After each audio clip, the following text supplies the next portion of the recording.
ദക്ഷിണ ലേണിംഗ്സിന്റെ daily news ഡെസ്കിലേക്ക് എല്ലാവർക്കും സ്വാഗതം. ഇന്ന് 19 ഏപ്രിൽ ശനിയാഴ്ച. ഇന്നത്തെ പ്രധാനപ്പെട്ട വാർത്തകൾ നമുക്കൊന്ന് നോക്കിയാലോ.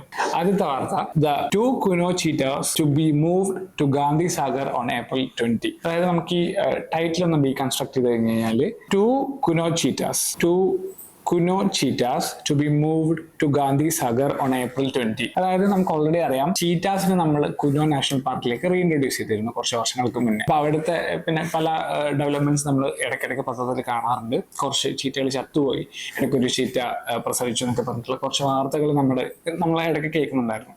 ഇപ്പൊ റീസെന്റ് വന്ന ഡെവലപ്മെന്റ് എന്ന് പറയുന്നത് കുനോ നാഷണൽ പാർക്കിൽ നിന്നുള്ള കുറച്ച് ചീറ്റാസിനെ വേറൊരു സ്ഥലത്തേക്ക്, വേറൊരു വൈൽഡ് ലൈഫ് സാങ്ച്വറിയിലേക്ക് റീഇൻട്രൊഡ്യൂസ് ചെയ്യുന്നുള്ള വാർത്തയാണ്. ആ വൈൽഡ് ലൈഫ് സാങ്ച്വറിയാണ് Gandhi Sagar wild life sanctuary. നിങ്ങൾക്ക് ഈ ലൊക്കേഷൻ നോക്കിക്കഴിഞ്ഞാൽ ഈ മധ്യപ്രദേശിന്റെ നോർത്തേൺ പോർഷനിലാണ് കുനോ പിൽപ്പോ നാഷണൽ പാർക്ക് കാണുന്നത്. അതേസമയത്ത് ഗാന്ധി സാഗർ ആണെങ്കിൽ കുറച്ചുകൂടി രാജസ്ഥാൻ ബോർഡറോട് ചേർന്നിട്ട് ഒരു ഒരു നോർത്ത് വെസ്റ്റേൺ ഭാഗത്തായിട്ടാണ് Gandhi Sagar wild life sanctuary കാണുന്നത്. സോ അവിടത്തേക്ക് 2 ചീറ്റാസിനെ റീഇൻട്രൊഡ്യൂസ് ചെയ്യാൻ വേണ്ടിയിട്ടുള്ള ഒരു ശ്രമമാണ് ഇന്നത്തെ വാർത്തയിലുള്ളത്. അത് എപ്പോഴാണ്? ഏപ്രിൽ 20 ആകുമ്പോഴത്തേക്കും 2 ചീറ്റാസിനെ റീഇൻട്രൊഡ്യൂസ് ചെയ്യുന്നുള്ള ഒരു വാർത്ത. അപ്പൊ ഈ ഒരു കേസിൽ നമ്മൾ മനസ്സിലാക്കേണ്ടത് ചീറ്റ റീഇൻട്രൊഡക്ഷൻ പ്രോഗ്രാമിനെ കുറിച്ചിട്ടും അതിന്റെ ഒരു ഹിസ്റ്ററിനെ കുറിച്ചിട്ടുമാണ്. അതുപോലെ പ്രൊജക്ട് എക്സ്പാൻഷൻ, നമ്മൾ ഈ ചീറ്റ റീഇൻട്രൊഡക്ഷൻ എന്ന് പറയുന്നത് കുനോ നാഷണൽ പാർക്കിലേക്ക് മാത്രമല്ല, വേറെ കുറച്ച് സ്ഥലത്തേക്ക് കൂടി എക്സ്പാൻഡ് ചെയ്യാനുള്ള ഒരു പ്രോസസ്സ് കൂടി സ്റ്റാർട്ട് ചെയ്യണം. അപ്പോൾ ഈ സെൻട്രൽ ഗവൺമെന്റിന്റെ ഭാഗത്തുനിന്നും വളരെ നല്ലൊരു മൂവ് ഈ ചീറ്റാസിന്റെ പിന്നെ എക്സ്പാൻഷൻ അല്ലെങ്കിൽ അതിന്റെ റേഞ്ച് എക്സ്പാൻഷൻ കൂട്ടാനുള്ള ഒരു മൂവ് നടക്കുന്നുണ്ട് എന്നുള്ള കാര്യം വേണം മനസ്സിലാക്കാൻ വേണ്ടിയിട്ട്. അതുപോലെ വേറൊരു സൗത്ത് ആഫ്രിക്കയിൽ നിന്നുള്ള കുറച്ചുകൂടി ചീറ്റാസിനെ ഇന്ത്യയിലേക്ക് റീഇൻട്രൊഡ്യൂസ് ചെയ്യാനുള്ള ഒരു പ്രോഗ്രാം കൂടി, ഒരു 6 to 8 ചീറ്റാസിനെ കൂടി. നമുക്ക് ഇതുവരെ മൊത്തത്തിലൊരു 20 ചീറ്റാസിനെയാണ് ആദ്യം, നമുക്ക് 8 ചീറ്റേനെ പിന്നെ 12 ചീറ്റേനൊക്കെയാണ് ആദ്യം ഇന്ത്യയിലേക്ക് ഇൻട്രൊഡ്യൂസ് ചെയ്തിട്ടുണ്ടായിരുന്നത്. അതിനുശേഷം ഒരു 6 to 8 more ചീറ്റാസിനെ കൂടി സൗത്ത് ആഫ്രിക്കയിൽ നിന്ന് ഇൻട്രൊഡ്യൂസ് ചെയ്യാനുള്ള ഒരു ടൈപ്പും നെഗോഷിയേഷനൊക്കെ നടന്നുകൊണ്ടിരിക്കുകയാണ്. അത് സെപ്റ്റംബർ ആകുമ്പോഴത്തേക്കാണ് ഈ പുതിയ ഇൻട്രൊഡക്ഷൻ പ്രോഗ്രാം, കണ്ടിന്യൂസ് ആയിട്ടുള്ള ഇൻട്രൊഡക്ഷൻ പ്രോഗ്രാം നടത്താൻ പോകുന്നു എന്നുള്ളതാണ് വാർത്തയിൽ പ്രധാനമായിട്ടും സൂചിപ്പിക്കുന്നത്. ഇനി അതിൽ പ്രിലിംസ് പോയിന്റ് ഓഫ് വ്യൂവിൽ നമുക്ക് വേണ്ട മെയിൻ കീ വേർഡ്സ് എന്തൊക്കെയാണെന്നാണ് ശ്രദ്ധിക്കേണ്ടത്. ചീറ്റ റീഇൻട്രൊഡക്ഷൻ പ്രോജക്റ്റ്, നമ്മൾ പറയുന്ന പോലെ എന്താണ് ചീറ്റ റീഇൻട്രൊഡക്ഷൻ പ്രോഗ്രാം? അതിനെക്കുറിച്ച് പറയുമ്പോൾ it's the world first intercontinental wild carnivore translocation ആണ്. ഇന്റർകോണ്ടിനെന്റൽ നമുക്കറിയാം, ആഫ്രിക്കയിൽ നിന്നാണ് ഏഷ്യയിലേക്ക് ഇൻട്രൊഡ്യൂസ് ചെയ്തിരിക്കുന്നത്. അപ്പോൾ ലോകത്തിലെ തന്നെ ഒരു കാർണിവോർ ഇൻട്രൊഡക്ഷന്റെ ഭാഗമായിട്ട് നടക്കുന്ന ഇന്റർകോണ്ടിനെന്റൽ റീഇൻട്രൊഡക്ഷൻ പ്രോഗ്രാമാണ് ആദ്യത്തത്. അപ്പൊ അത് മനസ്സിലാക്കിയിരിക്കാം. അത് ചിലപ്പോൾ നമുക്ക് വേണമെങ്കിൽ സ്റ്റേറ്റ്മെന്റ് ആയിട്ട് ചോദിക്കാം.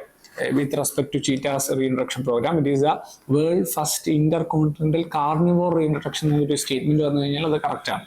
ഓക്കെ, സോ അതാണ് ഇതിനെക്കുറിച്ച് പറയേണ്ടത്. അതേ സമയത്ത് ചീറ്റയുടെ ഈ ഹിസ്റ്ററി പറയുകയാണെങ്കിൽ നമുക്ക് ഏഷ്യാറ്റിക് ചീറ്റ ഉണ്ടായിരുന്നു ഇന്ത്യയിൽ. ഏഷ്യാറ്റിക് ചീറ്റയുടെ നോർമൽ പോപ്പുലേഷൻ ഇന്ത്യയിൽ പണ്ടുണ്ടായിരുന്നു. ഏകദേശം അക്ബറിന്റെ ഒക്കെ പിന്നെ ആർമിയിൽ 1000-ഓളം ചീറ്റ ഉണ്ടായിരുന്നു എന്നാണ് പറയുന്നത്.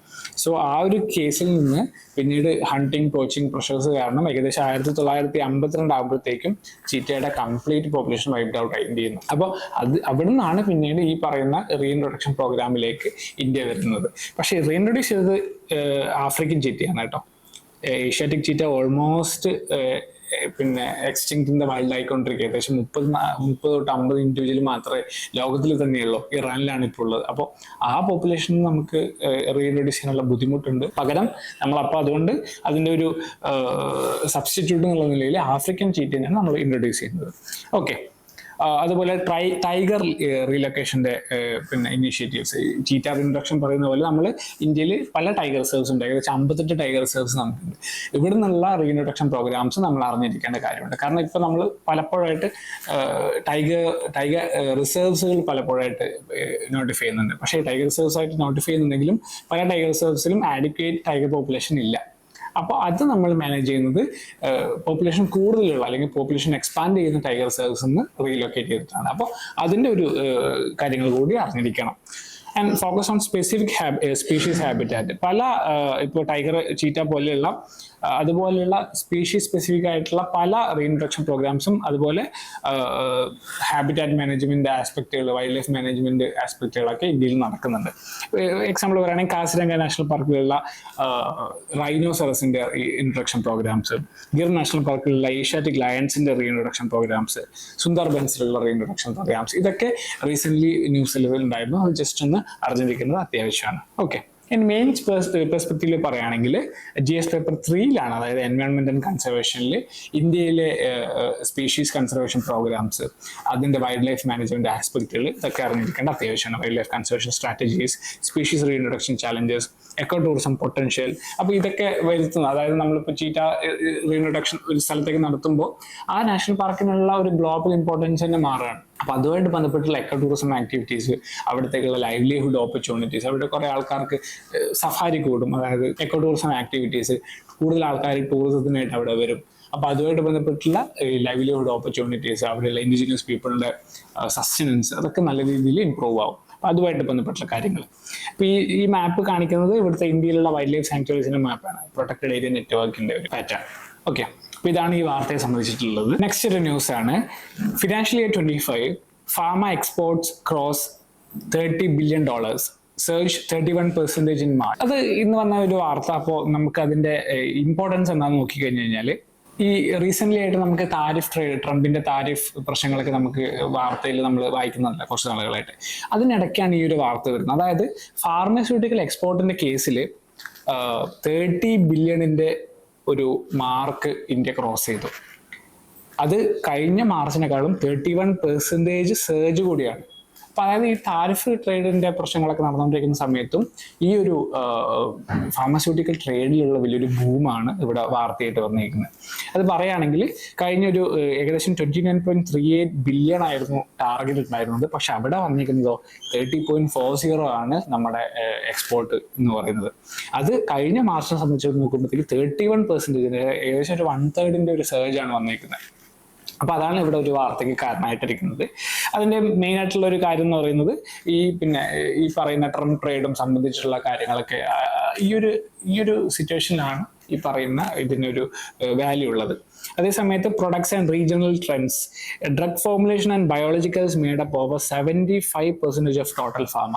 അതായത് ഈ ടോട്ടൽ ഫാർമസ്യൂട്ടിക്കൽ പ്രൊഡക്ട്സിന്റെ 75% ആരൊക്കെ കോൺട്രിബ്യൂട്ട് ചെയ്യുന്നത്? ഡ്രഗ് ഫോർമുലേഷൻസ് എന്ന് പറഞ്ഞു കഴിഞ്ഞാൽ നമ്മളിപ്പോൾ നോർമലി ഒരു ഗുളിക അല്ലെങ്കിൽ ഒരു ഈ പറയുന്ന ടാബ്ലറ്റ് കാണുന്ന സമയത്ത് നമ്മൾ രണ്ടോ മൂന്നോ ഫോർമുലേഷൻസ് അതിനകത്ത് കാണുന്നുണ്ടാവും. ഇപ്പോൾ പാരസെറ്റമോൾ ടാബ്ലറ്റിന്റെ അകത്ത് തന്നെ പാരസെറ്റമോൾ ആൻഡ് ഡോംപെറ്റിഡോൺ എന്നൊക്കെ പറഞ്ഞിട്ടുള്ള കുറച്ച് ഫോർമുലേഷൻസ് കാണുന്നുണ്ടാവും. അപ്പൊ ഇതിനെയാണ് നമ്മൾ ഡ്രഗ് ഫോർമുലേഷൻസ് എന്ന് പറഞ്ഞാൽ.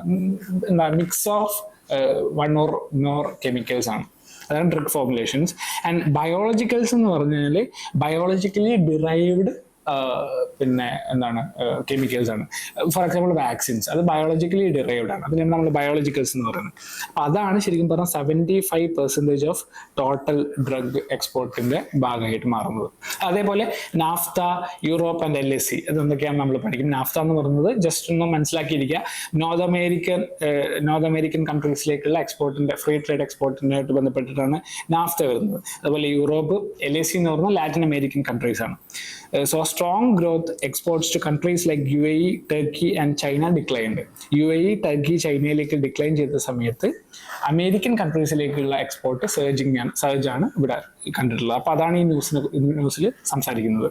ഓക്കെ, ഇനി പ്രിലിംസ് പോയിന്റ് ഓഫ് വ്യൂവിൽ പറയുന്ന സമയത്ത് ഫാർമെക്സിൽ എന്നുള്ളൊരു കൗൺസിൽ, അതായത് ഫാർമെക്സിൽ എന്ന് പറഞ്ഞു കഴിഞ്ഞാൽ pharmaceuticals export Promotion Council of India.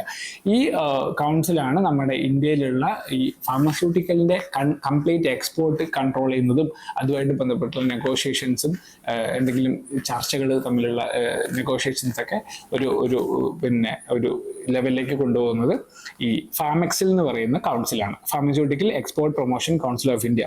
അത് മാർക്കറ്റ് ഇന്റലിജൻസ് ആൻഡ് ഗൈഡൻസ്, ഓരോ മാർക്കറ്റ് ഫ്ലക്ച്വേഷൻസ് അനുസരിച്ചിട്ട് ഈ എക്സ്പോർട്ട് ഇമ്പോർട്ടിന്റെ വേരിയേഷൻസ് എങ്ങനെ വേണം, ഓരോ കൺട്രീസുമായിട്ടുള്ള ഫാർമസ്യൂട്ടിക്കൽ ട്രേഡുമായിട്ട് ബന്ധപ്പെട്ടുള്ള കാര്യങ്ങളൊക്കെ ചർച്ച ചെയ്യുന്നത് ഫാർമെക്സിലാണ്. അതുപോലെ പോളിസി അഡ്വക്കസി, ഫാർമെക്സിൽ also plays a crucial role in advocating for policies that support the growth of pharmaceutical exports and address the challenges faced by the industry.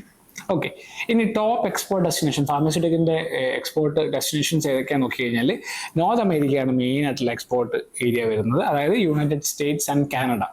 അത് കഴിഞ്ഞാൽ Europe, and then emerging market ആയിട്ടുള്ള ഈ countries like Africa, Latin America and south east Asia, അതൊക്കെ പിന്നീട് വരുന്ന ആൾക്കാരാണ്. അപ്പോൾ മെയിനായിട്ട് മനസ്സിലാക്കുക നോർത്ത് അമേരിക്കയാണ് ഫാർമസ്യൂട്ടിക്കലിന്റെ കേസിൽ ഏറ്റവും വലിയൊരു എക്സ്പോർട്ടിംഗ് സെന്റർ ആയിട്ട് വരുന്നത്, ഹബ്ബായിട്ട് വരുന്നത്. അത് കഴിഞ്ഞാൽ യൂറോപ്പ്, ദെൻ എമർജിംഗ് മാർക്കറ്റ് ആയിട്ടുള്ള Latin America, south east Asia, African countries ഒക്കെ വരുന്നത്. ഓക്കെ, ഇനി പ്രിലിംസ് പോയിന്റ് ഓഫ് വ്യൂവിൽ നമ്മൾ മനസ്സിലാക്കേണ്ട എന്താണ് നാഫ്ത. അതാണ് നേരത്തെ നമ്മൾ ജസ്റ്റ് ഒന്ന് ഡിസ്കസ് ചെയ്തത്. North American free trade agreement. North America എന്ന് പറയുമ്പോൾ ഏതൊക്കെ കൺട്രീസ് അതിൽ വരും? യുണൈറ്റഡ് സ്റ്റേറ്റ്സ് വരും, മെക്സിക്കോ വരും, കാനഡ വരും. ഇവിടത്തേക്കുള്ള ഫ്രീ ട്രേഡ് എഗ്രിമെന്റ്സിനെയാണ് നമ്മൾ നാഫ്ത എന്ന് പറയുന്നത്. അത് മുമ്പായിരുന്നു അതിന് നാഫ്ത എന്ന് പറഞ്ഞുകൊണ്ടിരുന്നത്. ഇപ്പൊ അതിന്റെ പേര് USMCA എന്നാണ്, അതായത് United States, Mexico, Canada agreement. ഈ 3 പ്രധാനമായിട്ടുള്ള രാജ്യങ്ങൾ. അത് നേരത്തെ നോർത്ത് അമേരിക്ക എന്ന് പറയുമ്പോൾ അതിൽ പിന്നെയും രാജ്യങ്ങളുണ്ടല്ലോ, സെൻട്രൽ അമേരിക്കൻ രാജ്യങ്ങളായിട്ടുള്ള പനാമ പോലുള്ള രാജ്യങ്ങളുണ്ട്. നേരെ മറിച്ച് പക്ഷേ നാഫ്തയിൽ ശരിക്കും ആരൊക്കെയായിട്ട് ടൈപ്പ് വരുന്നത്? US ആയിട്ടും മെക്സിക്കോ ആയിട്ടും കാനഡ ആയിട്ടും മാത്രമേ ഉള്ളൂ. അതിനുശേഷമാണ് ഈ പറഞ്ഞ USMCA എന്നുള്ളൊരു പേര് മാറ്റം ഇതിന് വന്നേക്കുന്നത്. അപ്പൊ അതൊന്ന് മനസ്സിലാക്കിയിരിക്കുക. അതിനുശേഷം LAC. What is LAC? Latin American and Caribbean countries. Latin America എന്ന് പറയുമ്പോൾ ബ്രസീൽ, അർജന്റീന, ബൊളീവിയ പോലുള്ള ലാറ്റിൻ അമേരിക്കൻ കൺട്രീസ്. അതുപോലെ കരീബിയൻ കൺട്രീസ് ആയിട്ടുള്ള ഈ നമ്മൾ പിന്നെ വെസ്റ്റ് ഇൻഡീസിനെ കുറിച്ച് കേട്ടിട്ടുണ്ടാവും, ട്രിനിഡാഡിനെ കുറിച്ച് കേട്ടിട്ടുണ്ടാവും. അപ്പൊ ആ ഐലൻഡ് നേഷൻസ് ഉണ്ട്, Caribbean island nation, Caribbean sea ആയിട്ട് ബന്ധപ്പെട്ടുള്ള ഐലൻഡ് നേഷൻസ്, അതാണ് കരീബിയൻ കൺട്രീസ്. അപ്പൊ അവിടെയൊക്കെ ആയിട്ടുള്ള ട്രേഡ് അഗ്രിമെന്റ്സിനാണ് നമ്മൾ LAC എന്ന് പറയുന്നത്. അപ്പൊ അതുമായിട്ട് ബന്ധപ്പെട്ട് മനസ്സിലാക്കിയിരിക്കുക.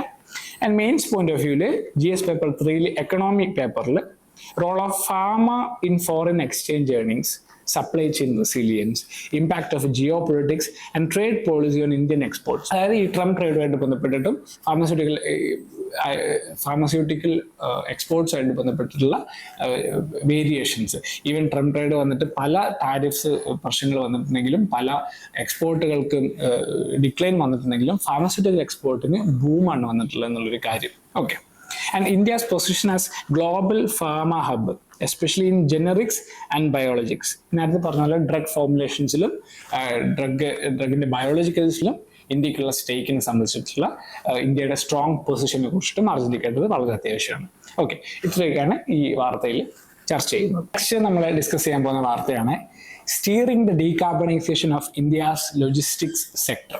അപ്പോൾ നമുക്കിതൊന്ന് ഹെഡ്ലൈൻ ഒന്ന് ഡീകൺസ്ട്രക്ട് ചെയ്ത് കഴിഞ്ഞാൽ, steering the decarbonisation of India's logistic sector, അതായത് ഇന്ത്യാസ് ലോജിസ്റ്റിക്സ് സെക്ടറിൽ ഉണ്ടാകുന്ന കാർബണൈസേഷനെ ഡീകാർബണൈസ് ചെയ്യാനുള്ള ഒരു എന്തൊക്കെ മാർഗങ്ങൾ നമുക്ക് സ്വീകരിക്കാം. ഇതാണ് മെയിനായിട്ട് ഇതിന്റെ ടൈറ്റിലിന്റെ മീനിങ് എന്ന് പറയുന്നത്. നമുക്ക് നോക്കിക്കഴിഞ്ഞാൽ high emissions from logistics. India's logistics sector contributes 13.5% of total green house gas emissions. എന്താ ലോജിസ്റ്റിക്സ് എന്ന് പറഞ്ഞാൽ? ലോജിസ്റ്റിക്സ് എന്ന് പറഞ്ഞു കഴിഞ്ഞാൽ നമ്മുടെ കാർഗോ അല്ലെങ്കിൽ ഗുഡ്സിന്റെ ട്രാൻസ്പോർട്ടിനെയാണ് നമ്മൾ ലോജിസ്റ്റിക് എന്ന് പറയുന്നത്. ട്രാൻസ്പോർട്ട് മാത്രമല്ല, അതിന്റെ സ്റ്റോറേജും വരും. ഒരു സ്ഥലത്തുനിന്ന് സ്റ്റോർ ചെയ്തിട്ട് വേറെ സ്ഥലത്തേക്ക് ട്രാൻസ്പോർട്ട് ചെയ്യുന്നതന്നെ നമ്മൾ ലോജിസ്റ്റിക്സ് എന്ന് പറയും. ഈ അതേപോലെ ഫ്രൈറ്റ് എന്നുള്ളൊരു വാക്ക് നമ്മളിവിടെ മനസ്സിലാക്കണം. ഫ്രൈറ്റ്സ് അതായത് ഷിഫ്റ്റിംഗ് ഫ്രൈറ്റ് എന്ന് പറഞ്ഞാൽ ഈ പറയുന്ന ലോജിസ്റ്റിക്കൽ കാർഗോയുടെ അല്ലെങ്കിൽ ഗുഡ്സിന്റെ ട്രാൻസ്പോർട്ടിന് നമ്മൾ ഫ്രൈറ്റ് എന്ന് പറയുന്നത്. അപ്പൊ ഈ ഒരു കേസിൽ India's logistic sector contribute 13.5% of total green house gas emissions എന്ന് പറയുന്നത്. അപ്പോൾ പിന്നെ ഗ്രീൻ ഹൗസ് ഗ്യാസ് എമിഷന്റെ കേസിൽ 13.5% ഈ പറയുന്ന ലോജിസ്റ്റിക് സെക്ടറാണ്. അപ്പൊ അതിൽ മെയിനായിട്ട് റോഡ് ട്രാൻസ്പോർട്ട് മാത്രം 88% ഗ്രീൻ ഹൗസ് ഗ്യാസ് എമിഷൻസിന് കോൺട്രിബ്യൂട്ട് ചെയ്യുന്നുണ്ട്. അപ്പോൾ എന്തൊക്കെയാണ് മെയിനായിട്ടുള്ള ഫ്രീറ്റ് കോറിഡോർസ്? അതായത് നമുക്ക് റെയിൽവേ വഴി നമ്മൾ ഗുഡ്സിനെ ട്രാൻസ്പോർട്ട് ചെയ്യുന്നുണ്ട്, റോഡ് ട്രാൻസ്പോർട്ട് വഴി ഗുഡ്സിന് ട്രാൻസ്പോർട്ട് ചെയ്യുന്നുണ്ട്, അതുപോലെ ഷിപ്പിംഗ് പിന്നെ വാട്ടർ വേസ് വഴിയും നമ്മൾ ട്രാൻസ്പോർട്ട് ചെയ്യുന്നുണ്ട്. അപ്പോൾ ഇതിൽ ഏറ്റവും കൂടുതൽ അക്കൗണ്ട് ചെയ്യുന്നത് 88% ആയിട്ടുള്ള ഈ റോഡ് ട്രാൻസ്പോർട്ടിനാണ് ഏറ്റവും കൂടുതൽ ഗ്രീൻ ഹൗസ് ഗ്യാസ് എമിഷൻ വരുന്നത്. അപ്പോൾ അതുമായിട്ട് ബന്ധപ്പെട്ടുള്ള ഗ്രീൻ ഇനീഷ്യേറ്റീവ്, നമുക്ക് എങ്ങനെ അതിനെ കുറച്ചുകൂടി ഗ്രീൻ ആക്കാൻ പറ്റും? Key strategies include shifting freight to railways. നമുക്ക് റെയിൽവേസിലേക്കോ അല്ലെങ്കിൽ വാട്ടർ വേസിലേക്കോ ആയിട്ട് ഷിഫ്റ്റ് ചെയ്ത് കഴിഞ്ഞാൽ ഈ റോഡ് ട്രാൻസ്പോർട്ടിലുള്ള ഗ്രീൻ ഹൗസ് ഗ്യാസ് എമിഷൻസ് ഭയങ്കരമായിട്ട് കുറയ്ക്കാൻ പറ്റും. അതുപോലെ greening coastal shipping and inland വാട്ടർവേസിലും കോസ്റ്റൽ ഷിപ്പിംഗിനെയും കുറച്ചുകൂടി ഗ്രീൻ ആക്കുക with alternative fuels like LNG and biofuels ഒക്കെ യൂസ് ചെയ്തിട്ട് നമുക്ക് കുറച്ചുകൂടി ഗ്രീൻ ആക്കാൻ പറ്റും.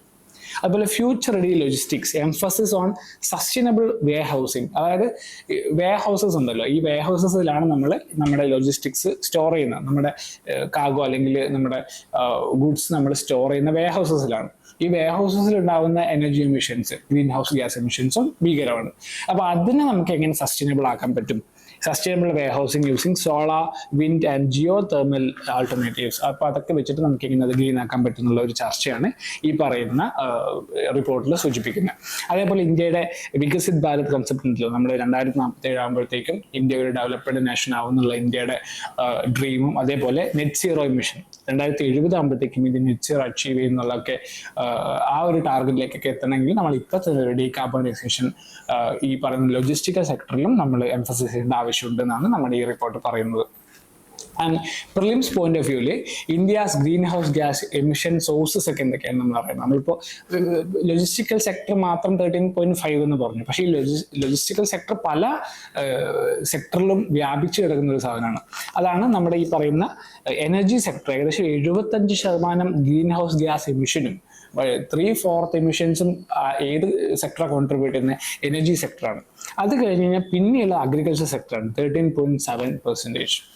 അത് കഴിഞ്ഞ് കഴിഞ്ഞാൽ എന്താണ് ഇൻഡസ്ട്രിയൽ പ്രോസസ് ആൻഡ് പ്രൊഡക്റ്റ് യൂസും ദെൻ വേസ്റ്റ് മാനേജ്മെന്റ് പ്രോസസ്, അതൊക്കെയാണ് 2.56% കോൺട്രിബ്യൂട്ട് ചെയ്യുന്നു. അപ്പോൾ ഈ ലോജിസ്റ്റിക്സ് എന്ന് പറഞ്ഞാൽ ഈ എല്ലാറ്റിലും വ്യാപിച്ചു കിടക്കുന്നതാണ്. ഈ എനർജി സെക്ടറിലാണെങ്കിലും അഗ്രികൾച്ചർ സെക്ടറിലാണെങ്കിലും ലോജിസ്റ്റിക്സ് ഭയങ്കര ഒരു ഇമ്പോർട്ടൻ്റ് ആയിട്ടുള്ള ഒരു ആസ്പെക്റ്റ് ആണ്. അതിലൊക്കെ കൂടിയിട്ടാണ് ഈ പറയുന്ന 13.5% ഉള്ള എമിഷൻ ലോജിസ്റ്റിക്സിൽ വരുന്നത്. Okay. And modal share in logistics. ഇന്ത്യയുടെ കേസ് പറയുകയാണെങ്കിൽ ഫ്രൈറ്റ് കോറിഡോഴ്സിന്റെ കേസിൽ 71% of the modal shares in logistics road ട്രാൻസ്പോർട്ടിൽ മാത്രമാണുള്ളത്. അതേ സമയത്ത് റെയിൽവേസ് എത്രയാണ്? 18% ലോജിസ്റ്റിക്കിൽ വരുന്നത്. വാട്ടർ ട്രാൻസ്പോർട്ടിൽ വെറും 2% മാത്രമാണ് വരുന്നത്. അപ്പോൾ ഇന്ത്യയുടെ കേസിൽ 71% നമ്മൾ റോഡ് വഴിയാണ് ലോജിസ്റ്റിക്സ് ട്രാൻസ്പോർട്ട് ചെയ്യുന്നത്, 18% നമ്മൾ റെയിൽവേ കൂടിയും 2% ഇൻലാൻഡ് വാട്ടർ ട്രാൻസ്പോർട്ടിൽ കൂടിയാണ്.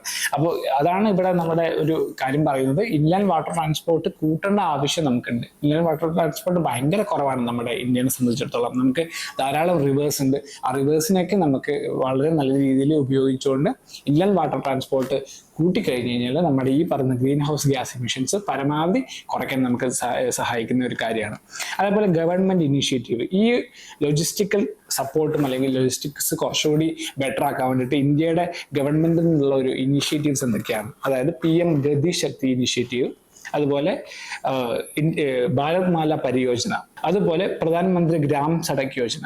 ഇതൊക്കെയാണ് പ്രധാനമായിട്ടുള്ള ഈ ഫ്രൈറ്റ് ട്രാൻസ്പോർട്ടുമായിട്ട് ബന്ധപ്പെട്ട് നമുക്ക് ഇന്ത്യൻ ഗവൺമെന്റ് ഇനിഷ്യേറ്റീവ് നടത്തുന്നത്. അത് PM Gati Shakti national master plan പറയുമ്പോൾ launch to integrate the planning and execution of infrastructure projects across various ministries to ensure seamless connectivity and reduce travel time. ഇന്ത്യയുടെ പല മിനിസ്ട്രീസുമായിട്ടുള്ള കമ്മ്യൂണിക്കേഷൻസ്, ലോജിസ്റ്റിക്കൽ ട്രാൻസ്പോർട്ട്, ഇതൊക്കെ കുറച്ചുകൂടി easy ചെയ്യാൻ വേണ്ടിയിട്ട് തുടങ്ങിയ ഒരു പ്രൊജക്റ്റാണ് PM Gati Shakti national master plan എന്ന് പറയുന്നത്. അതിനുശേഷം തന്നിരിക്കുന്നതാണ് ഭാരത് മാല പരിയോജന. ഭാരത് മാല പേര് സൂചിപ്പിക്കുന്ന പോലെ ഇന്ത്യയുടെ എൻറ്റയർ ടെറിട്ടറിയിലുള്ള റോഡ് ട്രാൻസ്പോർട്ടിനാണ് നമ്മൾ ഭാരത് മാല എന്നുകൊണ്ട് ഉദ്ദേശിക്കുന്നത്. അപ്പോൾ ഈ റോഡ് ട്രാൻസ്പോർട്ട് കണക്ടിവിറ്റി കൂട്ടുന്നത് വഴി നമുക്ക് ഈ പറയുന്ന ലോജിസ്റ്റിക്സ് കുറച്ചുകൂടി ബെറ്റർ ആയിട്ട് ചെയ്യാൻ പറ്റും. ഈ പറയുന്ന കണക്ടിവിറ്റി പല സ്ഥലങ്ങളും തമ്മിലുള്ള ഈ ഒരു വളഞ്ഞ റൂട്ടുകളൊക്കെ മാറ്റിയിട്ട് കുറച്ചുകൂടി സ്ട്രെയിറ്റ് റൂട്ട്സ് ഒക്കെ വന്നിട്ട് കൂടുതൽ റോഡ് ട്രാൻസ്പോർട്ട് മെച്ചപ്പെടുത്തിയിട്ട് നമുക്ക് ഈ പറയുന്ന ഗ്രീൻ ഹൗസ് ഗ്യാസ് എമിഷൻസ് പരമാവധി കുറയ്ക്കാൻ സഹായിക്കുന്നതാണ്. അതേപോലെ national Infrastructure pipe line, a comprehensive plan encompassing social and economic infrastructure projects aimed at providing world-class infrastructure. അതാണ് നാഷണൽ ഇൻഫ്രാസ്ട്രക്ചർ പൈപ്പ് ലൈനെ കുറിച്ച് പറയുന്നത്. ഓക്കെ. ഇനി മെയിൻസ് പോയിന്റ് ഓഫ് വ്യൂവിൽ GS paper 3 environment, infrastructure and economic ഡെവലപ്മെന്റിൽ നമ്മൾ ഈ പറയുന്ന സസ്റ്റൈനബിൾ ഡെവലപ്മെന്റും ലോജിസ്റ്റിക്കൽ ട്രാൻസ്പോർട്ടും തമ്മിലുള്ള ബന്ധം നമുക്ക് അറിഞ്ഞിരിക്കേണ്ട വളരെ അത്യാവശ്യമാണ്. Questions on sustainable development, green logistics and India's net zero ഗോൾസിനെ കുറിച്ച് സംസാരിക്കുന്ന സമയത്ത് നമുക്ക് ഇതിനെക്കുറിച്ച് പറയാവുന്നതാണ്. അതേസമയത്ത് interlinkages between infrastructure development and എൻവയോൺമെന്റൽ സസ്റ്റൈനബിലിറ്റി. നമുക്ക് ഇൻഫ്രാസ്ട്രക്ചർ ഡെവലപ്മെന്റ് ഗ്രീൻ ആക്കിയാൽ മാത്രമേ നമുക്ക് എൻവയോൺമെന്റൽ സസ്റ്റൈനബിൾ ആയിട്ട് ചെയ്യാൻ പറ്റുള്ളൂ. അപ്പോൾ അതുമായിട്ട് ബന്ധപ്പെട്ട കാര്യങ്ങളൊക്കെ GS പേപ്പർ 3 നമ്മൾ ഡിസ്കസ് ചെയ്യുന്നത്. ഓക്കെ. അപ്പോൾ അത്രയാണ് ഈ വാർത്തയെ കുറിച്ച് നമുക്ക് പറയാനുള്ളത്. നെക്സ്റ്റ് നമ്മൾ ഡിസ്കസ് ചെയ്യാൻ പോകുന്ന ന്യൂസാണ് restoration of sanity to the constitutional system. ഈ ആർട്ടിക്കിൾ സംസാരിക്കുന്നത് റീസെന്റ് ആയിട്ട് തമിഴ്നാട് ഗവൺമെന്റിന്റെ കുറച്ച് ബില്ലുകൾ ഗവർണർ പ്രസിഡന്റിന് ഫോർവേഡ് ചെയ്യും. പ്രസിഡന്റ് ഇതിന് അസെൻഡ് ചെയ്യാൻ വേണ്ടിയിട്ടുള്ള വിത്ത്ഹോൾഡ് പിന്നെ ഒപ്പിടാതെ വെച്ചുകൊണ്ടിരിക്കുന്ന ഒരു സിറ്റുവേഷൻ ഉണ്ടാവുകയും ചെയ്തിരുന്നു.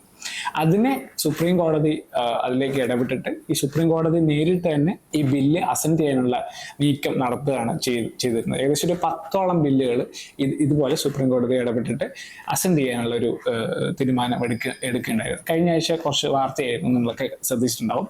അതുമായിട്ട് ബന്ധപ്പെട്ടിട്ടുള്ള അതിൻ്റെ ഒരു ഇന്ത്യൻ പൊളിറ്റിയായിട്ട് ബന്ധപ്പെട്ടുള്ള ഭരണഘടനയായിട്ട് ബന്ധപ്പെട്ടുള്ള കുറച്ച് ആർട്ടിക്കിളിൻ്റെ ഡിസ്കഷനും അതുമായിട്ട് ബന്ധപ്പെട്ടുള്ള കുറച്ച് സുപ്രീം കോടതിയുടെയും ഗവർണറിൻ്റെയും പവേഴ്സിനെ കുറിച്ചൊക്കെ ഡിസ്കസ് ചെയ്യുന്ന ഒരു ആർട്ടിക്കിളാണ് ഈ ആർട്ടിക്കിൾ. അപ്പൊ ഇതിൽ എന്താ മെയിനായിട്ട് പറഞ്ഞത്? Governor's delay held unconstitutional.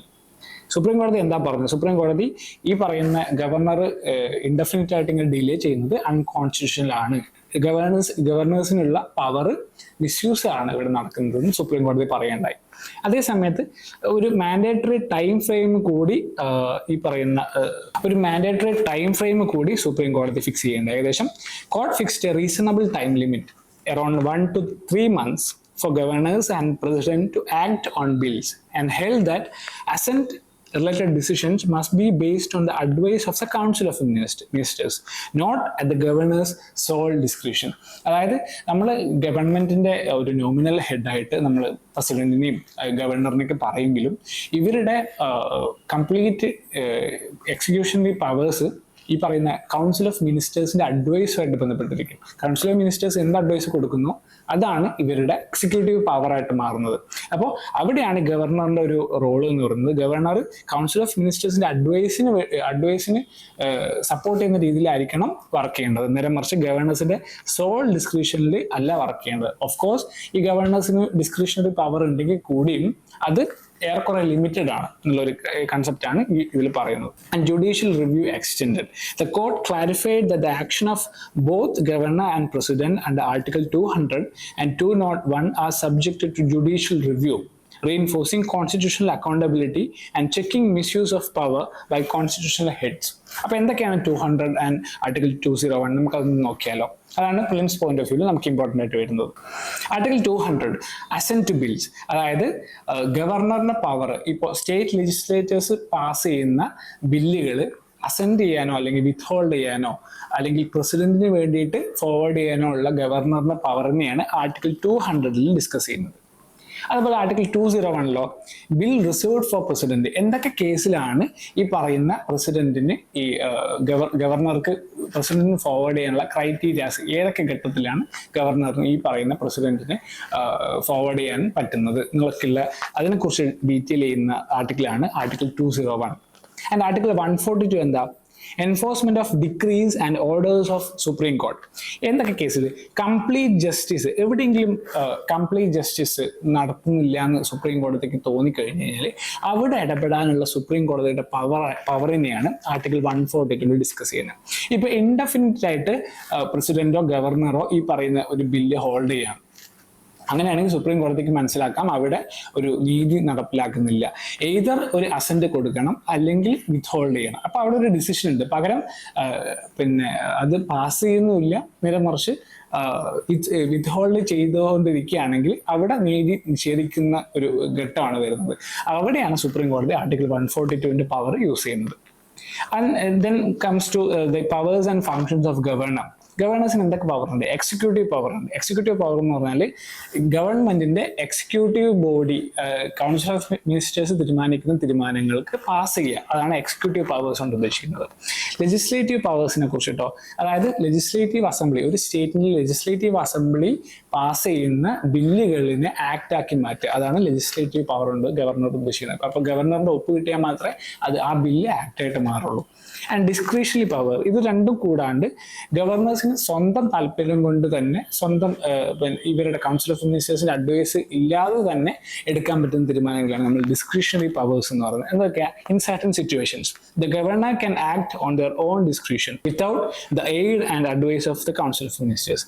എവിടെയൊക്കെയാണ് വരുന്നത്? In forming government when no party has a clear majority. ഇപ്പോൾ ഒരു കേസ് വരികയാണ്, നമ്മുടെ ഈ ഇലക്ഷന് ശേഷം രണ്ട് പാർട്ടി അല്ലെങ്കിൽ ഒന്നിൽ കൂടുതൽ പാർട്ടിക്ക് ഒരു ക്ലിയർ കട്ടായി ആയിട്ടുള്ള ഒരു മെജോറിറ്റി ഇല്ലാതെ വരുന്ന സമയത്ത് ഗവർണർക്ക് തീരുമാനിക്കാം ഏത് പാർട്ടിക്ക് ഗവൺമെന്റിന്റെ ചുമതല കൊടുക്കാം എന്നുള്ളത്.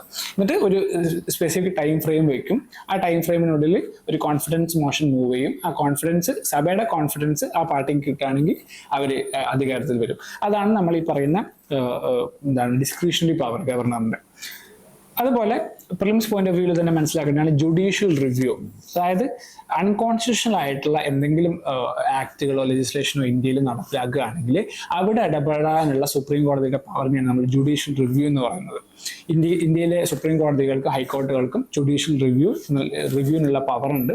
അപ്പോൾ അതുമായിട്ട് ബന്ധപ്പെട്ടിട്ടാണ് നമ്മൾ മനസ്സിലാക്കേണ്ടത്. ആൻഡ് കോൺസ്റ്റിറ്റ്യൂഷണൽ ഇന്റർപ്രിട്ടേഷൻ, സുപ്രീം കോടതി അല്ലെങ്കിൽ നമ്മുടെ ഹൈക്കോടതികളൊക്കെ കോൺസ്റ്റിറ്റ്യൂഷണൽ ഇന്റർപ്രറ്റേഴ്സ് എന്നാണ് വിളിക്കുന്നത്. അതായത് ഒരു കോൺസ്റ്റിറ്റ്യൂഷനിൽ പറയുന്ന ഒരു പ്രൊവിഷൻസിന്റെ ഇന്റർപ്രറ്ററാണ് നമ്മുടെ കോടതികൾ എന്ന് പറയുന്നത്. അപ്പൊ അതിൽ എന്തൊക്കെയാണ് ഉദ്ദേശിച്ചിരിക്കുന്നതെന്നും കാലാന്തരത്തിനനുസരിച്ചിട്ട് അതെങ്ങനെ ചേഞ്ച് ചെയ്യുന്നതെന്നൊക്കെ മനസ്സിലാക്കുന്നത് സുപ്രീം കോടതിയുടെ ഓരോ വേർഡിക്റ്റ് അനുസരിച്ചിട്ടാണ്. Okay. And supremacy of the constitution. അപ്പൊ ഇതിന്റെയൊക്കെ എല്ലാത്തിന്റെയും മേലെയാണ് ഇപ്പോൾ നമ്മൾ ഈ പറയുന്ന 3 pillars ഓഫ് ഗവൺമെന്റ്സ് ഉണ്ടല്ലോ, അല്ലെങ്കിൽ 3 pillars of Indian parliamentary system എന്നൊക്കെ പറയുന്നത് നമ്മൾ അതിൻ്റെയൊക്കെ മേലെയാണ് നമ്മുടെ സുപ്രീം കോൺസ്റ്റിറ്റ്യൂഷൻ വരുന്നത്. അപ്പൊ ആ കോൺസ്റ്റിറ്റ്യൂഷനെ സുപ്രീമായിട്ട് നിലനിർത്തുന്ന ചുമതല കൂടി നമ്മുടെ ഗവൺമെന്റ്സിനും അതുപോലെ സുപ്രീം കോടതിക്കുണ്ട്. അപ്പൊ അതുമായിട്ടാണ് ഇത് ഡീൽ ചെയ്യുന്നത്. ആൻഡ് മെയിൻസ് പോയിന്റ് ഓഫ് വ്യൂവിൽ GS പേപ്പർ 2 പൊളിറ്റി ആൻഡ് ഗവേണൻസിൽ ഫെഡറലിസം, സെൻട്രൽ സ്റ്റേറ്റ് റിലേഷൻഷിപ്പിനെ കുറിച്ച് അറിഞ്ഞിരിക്കേണ്ട ആവശ്യമുണ്ട്. Role of constitutional authorities, judicial activism and judicial ഓവർ റീച്ചിനെ കുറിച്ചിട്ട്. അതായത് ഇവിടെ ശരിക്കും സുപ്രീം കോടതി നേരിട്ട് ഇടപെടുക ചെയ്തത്. ഈ പറയുന്ന കോൺസ്റ്റിറ്റ്യൂഷനിൽ നോക്കുകയാണെങ്കിൽ ഈ പറയുന്ന ഗവർണറിന്റെയോ അല്ലെങ്കിൽ പ്രസിഡന്റിന്റെയോ അസെന്റ് വിത്ത്ഹോൾഡ് ചെയ്യുകയാണെങ്കിൽ അത് ഇൻഡെഫിനിറ്റ് ആയിട്ട് വിത്ത്ഹോൾഡ് ചെയ്തിട്ട് ഇതുവരെ സുപ്രീം കോടതി അതിൽ ഇടപെട്ടിട്ട് കണ്ടിട്ടില്ല. അപ്പൊ ഇതൊരു എക്സെപ്ഷണൽ സർക്കംസ്റ്റാൻസ് ആയതുകൊണ്ട് ആദ്യമായിട്ടാണ് സുപ്രീം കോടതി ഇടപെട്ടിട്ട് ഒരു ബില്ല് പാസ്സാക്കാനുള്ള ഒരു നടപടി എടുക്കുന്നത്. അപ്പൊ അതുമായിട്ട് ബന്ധപ്പെട്ടുള്ള judicial activism, judicial over reach എന്നുള്ള 2 കൺസെപ്റ്റുകൾ മനസ്സിലാക്കേണ്ട ആവശ്യമുണ്ട്. അതുപോലെ separation of powers and constitutional morality. ഈ ഓരോ എക്സിക്യൂട്ടീവ് ബോഡീസിനും ഗവർണർ, പ്രസിഡന്റ് പോലുള്ള ഓരോ ബോഡീസിനും അവർക്കുള്ള കോൺസ്റ്റിറ്റ്യൂഷൻ മൊറാലിറ്റി ആയിട്ട് ബന്ധപ്പെട്ടുള്ള ഓരോ ഡെലിഗേഷൻ പവേഴ്സും അതെങ്ങനെ അവർക്ക് മാനേജ് ചെയ്യാം എന്നൊക്കെ ഉള്ളതിനെ കുറിച്ചുള്ള ഒരു അവബോധം ഉണ്ടായിരിക്കേണ്ടത് അത്യാവശ്യമാണ്. ഓക്കെ. അപ്പൊ അത്രയാണ് ഈ ഇന്നത്തെ വാർത്തയിൽ സംസാരിക്കുന്നത്.